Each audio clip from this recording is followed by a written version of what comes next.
Hello friends, नमस्ते। मैं हूं आपकी सहेली स्नेहल। आपका मातृत्व यात्रा चैनल में बहुत बहुत स्वागत करती हूं। मैं आपके लिए child care, pregnancy, mother care और आफ्टर प्रेगनेंसी पोस्टमार्टम केयर से रिलेटेड वीडियोस लाती रहूंगी। तो जल्द से जल्द अपने प्यारे से चैनल को सब्सक्राइब कीजिए और ये वीडियो अंत तक देखिए, क्योंकि मैंने आपके लिए बहुत ही इम्पोर्टेंट और बहुत ही महत्वपूर्ण ऐसा टॉपिक लाया है जिसका नाम है ओव्यूलेशन। ओव्यूलेशन ये प्रेगनेंसी के पहले जानना बहुत ही ज़रूरी है। हर जो महिला मातृत्व का अनुभव लेना चाहती है उसे ओव्यूलेशन के बारे में जानना बहुत बहुत ज़रूरी है। तो चलिए दोस्तों, हम स्टार्ट करते हैं अपना विषय ओव्यूलेशन विस्तृत में। तो मेरी बहुत सी ऐसी दोस्त है जो मुझे प्रश्न करती है कि ओव्यूलेशन मतलब होता क्या है। तो दोस्तों, ओव्यूलेशन मतलब हो फर्टिलाइजेशन, मतलब जब अंडाशय से अंडा बाहर निकलता है और गर्भावस्था के लिए तैयार हो जाता है। यह हार्मोन के बदलाव की वजह से होता है।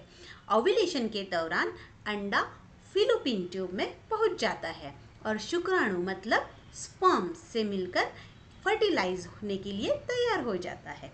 अगर अंडे को अपने स्पर्म से मतलब अपने पार्टनर के स्पर्म से फर्टिलाइजेशन हो जाता है तो अपना गर्भाशय प्रेगनेंसी के लिए तैयार हो जाता है। मतलब अगर इजी लैंग्वेज में अगर बताएं तो हमारा जो अंडा होता है, एग होता है, वो अपने पार्टनर के स्पर्म्स के साथ मिल जाता है। उसके बाद वो फर्टिलाइज हो जाता है, उनमें प्रोसेस होती है, उसे हम ओव्यूलेशन कहते हैं। अब मेरी बहुत से ऐसी दोस्त है जिनका ये पूछना होता है कि ठीक है, ओव्यूलेशन का प्रोसेस हमें पता है लेकिन ओव्यूलेशन का पीरियड हमें नहीं पता, इसके कोई लक्षण भी हमें नहीं समझते हैं।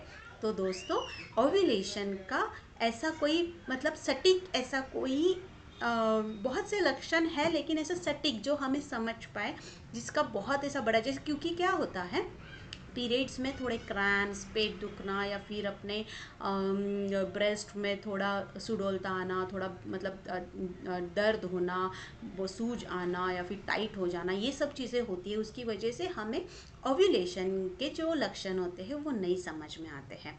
तो दोस्तों, ओव्यूलेशन हम सबसे पहले जानते हैं कि इरेग्युलर पीरियड वाली जो महिला है, इरेग्युलर पीरियड साइकिल्स वाली जो महिला है, उनके लिए हम कैसे जानें।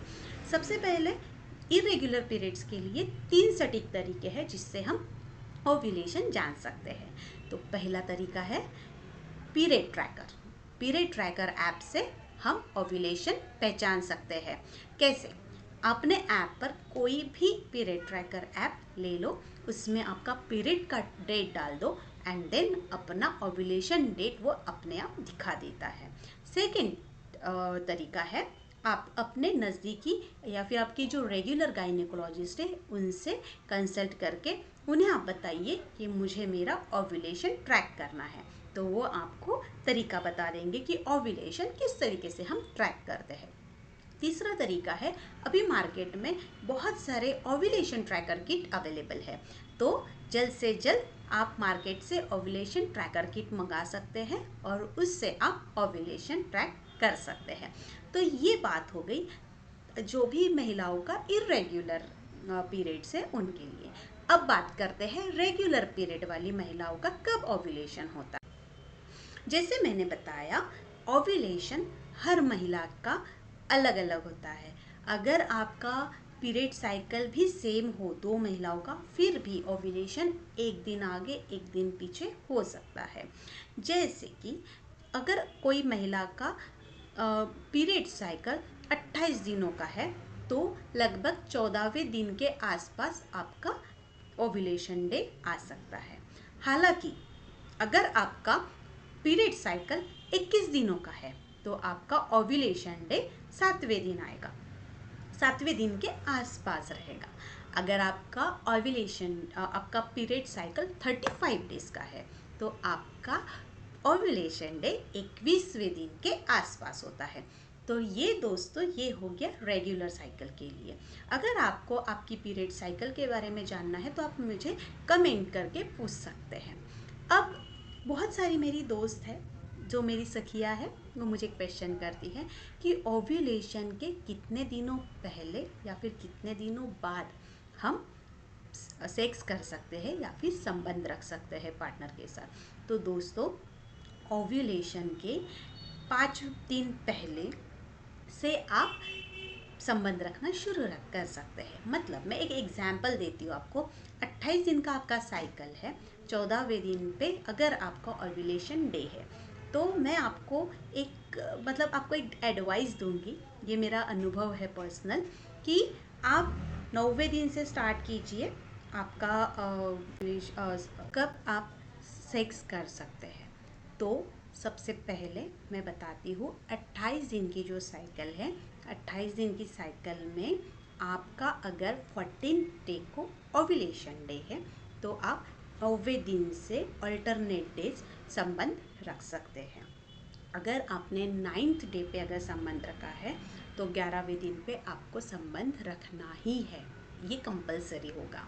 या फिर अगर आपने 11वें दिन रखा है, तो आप 13 डे पे करोगे, 13 डे के बाद में 16 डे भी करोगे, एंड देन 17 डे भी मतलब 17 डे भी किया तो भी चलेगा, लेकिन दिन में एक ही बार।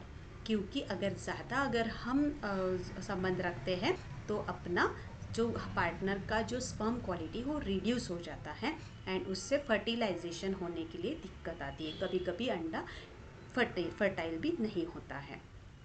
तो सहेलियों, ये था मासिक चक्र और ओव्यूलेशन के बारे में एक संक्षिप्त परिचय। अपने पीरियड साइकिल को समझना अपने महिलाओं के लिए बहुत ही महत्वपूर्ण है, ताकि अपना सेहत के लिए बेहतर ध्यान रख सको और जल्द से जल्द आप अगर प्रेगनेंसी चाहते हो तो आप प्रेग्नेंट रह सको। अगर आपको यह जानकारी उपयोगी लगी हो तो ये वीडियो को आप ज़रूर लाइक कीजिए, आपके दोस्तों के साथ शेयर कीजिए, जो भी ज़रूरतमंद है उनको कमेंट कीजिए आपके सवाल, और चैनल को सब्सक्राइब करना ना भूलें। तो अगली बार हम एक और महत्वपूर्ण विषय पर चर्चा करेंगे। तब तक के लिए स्वस्थ रहे, खुश रहे। धन्यवाद।